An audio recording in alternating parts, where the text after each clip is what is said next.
യേശുവിൻ്റെ അമ്മ ശുശ്രൂഷക്കാരോട് അവൻ നിങ്ങളോട് എന്തെങ്കിലും കൽപ്പിച്ചാൽ അത് ചെയ്യുവിൻ എന്ന് പറഞ്ഞു. അവിടെ സന്തോഷത്തിൻ്റെ വലിയ അനുഭവത്തിലായിരുന്ന ആ ഭവനം ഇപ്പോൾ വിലാപത്തിൻ്റെ വീടായിരിക്കുന്നു. കാരണം അവിടെ ഉണ്ടാക്കി വെച്ചിരുന്ന വീഞ്ഞ് തീർന്നുപോയി.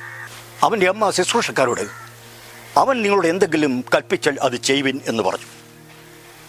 അപ്രകാരം തന്നെ യേശുവിൻ്റെ നിർദ്ദേശപ്രകാരം ശുശ്രൂഷക്കാർ ചെയ്തപ്പോൾ അവിടെ നേരത്തെ ഉണ്ടാക്കിയിരുന്നതിലും ഏറ്റവും രുചികരമായ വീഞ്ഞ് അവിടെ ഉണ്ടാക്കുവാൻ കഴിയും. കാരണം യേശുവിനെ ഈ വിവാഹത്തിലേക്ക് ക്ഷണിച്ചിരുന്നു. ഒരു വിവാഹം എന്ന് പറഞ്ഞ സന്തോഷത്തിൻ്റെ പരിപൂർണത ഉണ്ടാകുന്നതാണ്.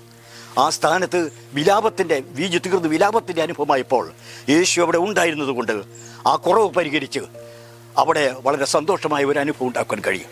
നമ്മുടെ ഒക്കെ ജീവിതത്തിൽ നമുക്ക് ഏതെല്ലാം നിലകളിലുള്ള അനുഭവങ്ങളായാലും അരുമനാഥനെ കർത്താവിനെ നമ്മുടെ ജീവിതത്തിൻ്റെ മണ്ഡലങ്ങളിൽ ക്ഷണിച്ചാൽ അത് നമുക്ക് അനുഗ്രഹമാണ്.